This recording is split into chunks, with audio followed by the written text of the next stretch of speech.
1월 9일 토요일 새벽입니다. 하나님 앞에 신앙 고백하겠습니다. 전능하사 천지를 만드신 하나님 아버지를 내가 믿사오며 그 외아들 우리 주 예수 그리스도를 믿사오니 이는 성령으로 잉태하사 동정녀 마리아에게 나시고 본디오 빌라도에게 고난을 받으사 십자가에 못 박혀 죽으시고 장사한 지 사흘 만에 죽은 자 가운데서 다시 살아나시며 하늘에 오르사 전능하신 하나님 우편에 앉아 계시다가 저리로서 산 자와 죽은 자를 심판하러 오시리라. 성령을 믿사오며 거룩한 공예와 성도가 서로 교통하는 것과 죄를 사하여 주시는 것과 몸이 다시 사는 것과 영원히 사는 것을 믿사옵나이다. 아멘. 찬송가 260장 함께 찬송하시겠습니다.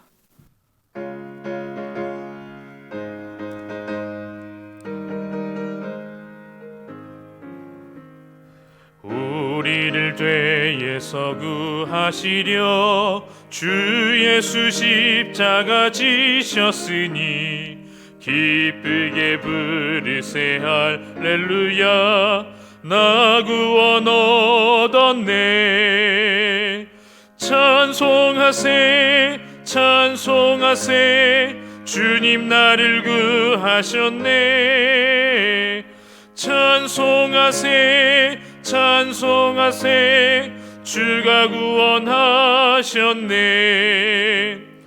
우리를 주께서 구했으니 이전에 행하던 악한 일과 주하고 더러운 모든 죄를 온전히 버렸네.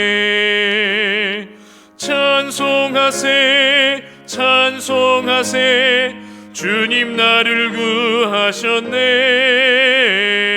찬송하세 찬송하세 주가 구원하셨네.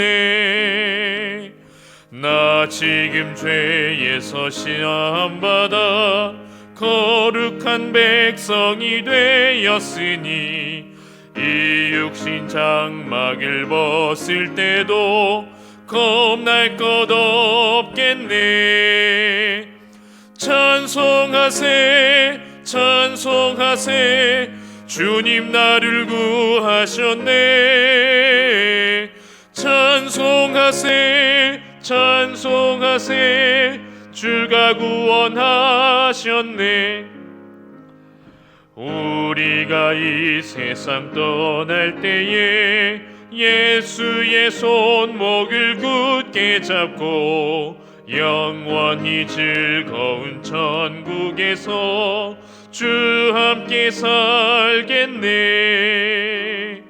찬송하세 찬송하세 주님 나를 구하셨네. 찬송하세 찬송하세 주가 구원하셨네.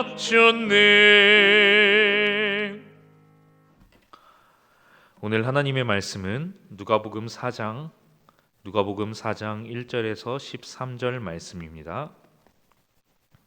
누가복음 4장 1절에서 13절 말씀입니다. 제가 교독해 드리겠습니다. 예수께서 성령의 충만함을 입어 요단강에서 들어오사 광야에서 40일 동안 성령에게 이끌리시며 마귀에게 시험을 받으시더라. 이 모든 날에 아무것도 잡수시지 아니하시니 날수가 다함에 줄이신지라. 마귀가 이르되 만일 하나님의 아들이여든 이 돌들에게 명하여 떡이 되게 하라. 예수께서 대답하시되 기록된 바 사람이 떡으로만 살 것이 아니라 하였느니라. 마귀가 또 예수를 이끌고 올라가서 순식간에 천하 만국을 보이며 이르시되 이 모든 권위와 그 영광을 내가 내게 주리라. 이것은 내게 넘겨준 것이므로 내가 원하는 자에게 주노라. 그러므로 내가 만일 내게 절하면 다 내 것이 되리라. 예수께서 대답하여 이르시되 기록된 바 주 너의 하나님께 경배하고 다만 그를 섬기라 하였느니라. 또 이끌고 예루살렘으로 가서 성전 꼭대기에 세우고 이르되 내가 만일 하나님의 아들이어든 여기서 뛰어내리라. 기록되었으되 하나님이 너를 위하여 그 사자들을 명하사 너를 지키게 하시리라 하였고 또한 그들이 손으로 너를 받들어 내 발이 돌에 부딪히지 않게 하시리라 하였느니라. 예수께서 대답하여 이르시되 주 너의 하나님을 시험하지 말라 하였느니라. 마귀가 모든 시험을 다한 후에 얼마 동안 떠나니라. 아멘.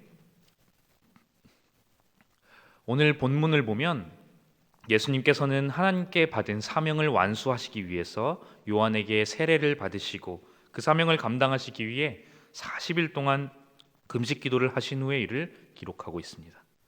그 일을 누가복음의 저자인 누가는 기록하고 있는데 그것이 바로 마귀가 예수님을 시험하는 일입니다. 예수님께서는 총 3번의 시험을 당하십니다.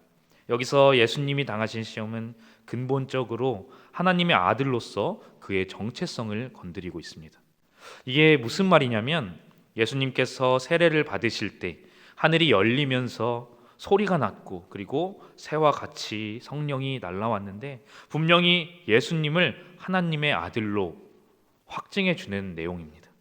하지만 마귀는 그것을 부인하며 계속해서 도전하고 있다는 것이죠. 그렇기 때문에 본문이 보여주는 마귀의 시험은 하나님의 아들로서 예수님의 정체성에 대한 도전으로 볼 수 있습니다. 예수님께서는 총 3번의 시험을 마귀에게 받게 되십니다. 그 첫 번째 시험은 바로 예수님께서 40일 동안 금식을 마치심으로 일어나게 됩니다. 40일을 금식 기도하셔서 극도로 굶주리신 예수님께서는 마귀는 만약 내가 하나님의 아들이라면 이 돌들을 떡으로 바꾸라라고 유혹합니다. 하지만 예수님께서는 사람이 떡으로만 살 것이 아니라는 신명기 8장 3절의 말씀을 인용해서 대답하십니다. 이 신명기 8장 3절의 말씀이 기록된 시기의 상황은 출애굽 당시 광야에서 이스라엘 백성들이 굶주림으로 인해 모세에게 찾아가고 원망하며 애굽에서 배불렀을 때를 그리워함을 언급하고 있습니다. 이스라엘 백성들은 이 굶주린 상황에 대해서 그 상황을 극복하지 못하고 애굽에서 종살이했던 그 시절로 돌아가기를 원했습니다. 하지만 오늘 예수님께서는 동일하게 굶주린 상황에서도 자신의 정체성을 확실히 하고 계십니다. 그 말은 현실에 의해 그 필요에 의해 흔들리지 않으셨다는 것이죠. 곧바로 마귀는 두 번째 시험을 펼칩니다. 두 번째 시험은 예수님의 권위에 관한 도전이었습니다. 순식간에 천하만국을 보여준 마귀는 이 모든 권세와 영광을 너에게 주겠다라고 예수님께 말합니다. 모든 권세와 영광이 자신에게 있기 때문에 이 자신이 모든 것을 줄 수 있다라고 말하고 있습니다. 그것을 위해서 예수님은 마귀에게 엎드려 절하기만 하면 됩니다. 여기서 절하다라고 표현된 단어는 원어를 보면 예배하다, 경배하다라는 의미를 가지고 있습니다. 다시 말해서 마귀에게 예배하고 경배하면 천하 만국을 다 준다고 유혹하는 것이죠. 하지만 예수님께서는 마귀에게 하나님만이 유일한 경배와 예배의 대상이 되심을 분명하게 천명하십니다. 예수님께서는 이번에도 신명기 말씀으로 마귀의 시험을 이기신 것이죠. 이렇게 두 번째 시험을 이기시자 마귀는 세 번째 시험을 위해 예수님을 성전 꼭대기로 데려갑니다. 그리고는 만약 내가 하나님의 아들이라면 여기서 뛰어내려라 라고 유혹합니다. 마귀는 시편 91편 11절에서 12절 말씀을 인용하고 있는 것인데 만약 성전 꼭대기에서 뛰어내리면 하나님이 예수님을 받아주실 것이고 그러면 그 모든 것을 지켜본 많은 사람들이 너를 하나님의 아들로 인정해주지 않겠느냐라는 것이죠. 이에 대해 예수님께서는 또다시 말씀으로 물리치십니다. 신명기 6장 16절의 말씀을 인용하고 계시는데 주 너의 하나님을 시험하지 말라라고 말씀하십니다. 예수님은 마귀나 많은 사람들이 인정해 주시지 않아도 하나님의 아들로서 얼마나 사랑받는 존재인지를 분명히 알고 계셨습니다. 또한 하나님이 기뻐하시고 자신이 걸어가야 할 그 메시아의 길이 보이는 표적을 통해 일어나는 길이 아닌 많은 사람들에게 인정받는 것으로 걸어갈 수 있는 길이 아닌 십자가와 부활을 통해 메시아로 드러나게 되는 좁은 길임을 알고 계셨습니다. 기억하고 계셨습니다. 결국 어떠한 유혹으로도 예수님을 넘어뜨리지 못한 마귀는 모든 시험을 다한 후에 얼마 동안 예수님을 떠나가게 됩니다. 사실 우리는 오늘 마귀가 예수님을 시험하는 것을 보면서 굉장히 당혹감을 감출 수가 없습니다.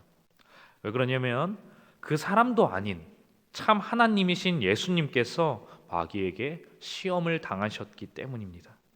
그것도 성령의 충만함을 입어서 광야에서 훈련하고 계시던 그 과정 속에서 마귀는 예수님을 시험했습니다. 어떻게 감히 하나님의 아들인 예수님을, 다시 말하자면 하나님이신 예수님을 마귀가 시험할 수 있었겠습니까? 예수님은 본래 하나님이시지만 때가 참으로 인해서 우리와 같은 인성을 취하시고 참 하나님이시지만 참 사람이 되셨습니다. 때문에 예수님께서는 인간의 연약함까지도 다 가지고 계셨다라는 것이죠. 우리들의 모든 연약함과 모자람까지도 경험하셔야 했다는 것입니다. 그래서 히브리서 4장을 보면 이렇게 말씀하십니다. 그분은 우리와 똑같이 시험을 받으셨지만 죄는 없으셨다라고 말이죠. 예수님께서 인간의 몸을 입고 이 땅에 오셨을 때에 인간의 모든 연약함을 가지고 계셨다는 사실 속에 우리에게 주시는 중요한 메시지가 있습니다. 예수님은 하나님이심에도 불구하고 참 사람이 되셨고 그로 인해 마귀가 시험을 했다는 사실을 보면서 우리같이 연약한 존재들이야말로 얼마나 마귀에게 시험받을 만한, 유혹받을 만한 연약한 존재인가라는 것이죠. 우리와 같은 죄인들이 얼마나 깨어 있어야 마귀의 시험을 이길 수 있겠습니까? 그래서 베드로는 베드로전서 5장 8절에서 9절에 이렇게 말씀합니다. 근신하라, 깨어라, 너희 대적 마귀가 우는 사자같이 두루 다니며 삼킬 자를 찾나니 너희는 믿음을 굳건하게 하여 그를 대적하라 라고 말이죠. 예수님께서는 하나님이셨음에도 불구하고 참 사람이 되심으로 인해서 마귀에게 시험을 받으셨습니다. 예수님도 받으신 그 시험을 우리가 안 받을 수 있습니까? 전혀 그렇지 않습니다. 우리는 더더욱 시험을 받을 가능성이 있는 연약한 존재들입니다. 때문에 우리는 어떻게 해야 합니까? 믿음으로, 기도와 말씀으로 항상 무장해야 할 줄 믿습니다. 말씀을 맺겠습니다. 본문 13절을 보면 마귀가 모든 시험을 다한 후에 얼마 동안 떠나니라 라고 기록되어 있습니다. 여기서 얼마 동안이라고 쓰인 단어는 적절한 때를 가리키는 말입니다. 그 말을 다시 해보자면 마귀는 적절한 때에 다시 돌아온다라는 것이죠. 이러한 마귀의 모습을 보며 사도 베드로는 마치 마귀가 먹이를 찾아 돌아다니는 굶주린 사자와 같다라고 말합니다. 예수님께 나타나서 유혹했던 그 마귀는 오늘날도 예수님을 따라가는 우리에게 당연하게 나타날 것입니다. 아주 적절한 때에 말이죠. 마귀는 끊임없이 고민하고 생각하며 어떤 때에 유혹하는 것이 가장 적절할지, 그리고 어떻게 유혹하는 것이 가장 효과적인지를 찾고 있을 것입니다. 사랑하는 여러분, 하지만 우리는 너무 두려워할 필요가 없습니다. 이미 마귀의 모든 권세를 깨트리시고 승리하신 우리 예수 그리스도 주님께서 우리와 함께하고 계시다는 것을 잊지 마시기 바랍니다. 그리고 무엇보다도 주님이 마귀의 시험에서 승리하시기 위해서 취하신 방법은 오늘도 동일한 효력을 가지고 있습니다. 그 방법이 무엇이죠? 마귀가 유혹할 때 우리에게 필요한 것은 무엇이죠? 바로 말씀입니다. 예수님께서는 마귀의 모든 시험을 말씀으로 물리치셨습니다. 승리하셨습니다. 그리고 말씀으로 결론을 지으셨습니다. 우리는 하나님의 말씀이 우리에게 머물게 해야 합니다. 그리고 그 말씀을 거듭해서 묵상함으로 하나님의 말씀이 내 삶의 결론이 되게 훈련해 가야 합니다. 사랑하는 여러분, 말씀을 얼마나 읽고 계십니까? 하나님의 양식인 이 살아계신 말씀을 하루에 몇 장이나 읽고 계십니까? 우리는 이 말씀을 거듭함으로 인해서, 묵상함으로 인해서 내 것으로 만들어야 합니다. 내 양식으로 만들어야 합니다. 그렇다면 오늘 예수님께서 마귀를 물리치심 같이 우리도 어떠한 시련이 올지라도 굳건히 서서 주님처럼 물리칠 수 있다는 것이죠. 말씀을 조금 더 아는 것이 아니라 하나님의 말씀이 내 삶의 결론이 될 때에 우리는 어떠한 마귀의 유혹과 시험에도 승리할 수 있습니다. 오늘도 우리에게 능력이 되는 말씀을 주신 하나님께 감사하며 말씀이 결론이 되는 은혜를 누리는 저와 여러분이 되시기를 바랍니다. 기도하겠습니다. 사랑의 하나님, 정말 감사합니다. 오늘도 주님 앞에 이렇게 모여서 기도드립니다. 예배드립니다.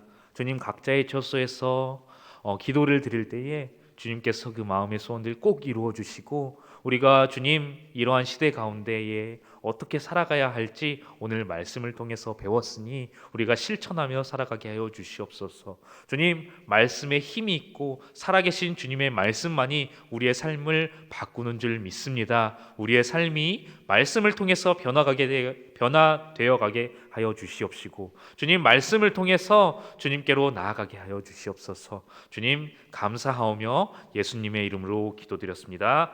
아멘. 들으신 말씀 기억하시면서 함께 기도하겠습니다. 먼저는 우리와 함께 하시는 주님을 바라보며 승리하도록 기도하시고, 코로나19의 극복과 예배 회복을 위해서, 그리고 가정과 자녀들, 개인적인 기도 제목을 위해서 주여 한번 외치고 기도하도록 하겠습니다. 주여, 아버지 감사합니다. 주님께 나아갑니다. 오늘 말씀처럼 주님, 어떠한 시련이 오매도, 아버지 어떠한 유혹이 오매도 주님을 믿으며 아버지 말씀으로 나아가게 하여 주시옵소서. 주님, 이 시대 가운데에 우리는 더 잘 유혹받는 시절이 왔습니다. 주님, 하지만 우리가 주님의 말씀을 가지고 아버지 그것들을 헤쳐나갈 때에 주여 주님께서 인도해 주시옵시고 주님께서 함께하여 주시옵소서. 주님 감사합니다.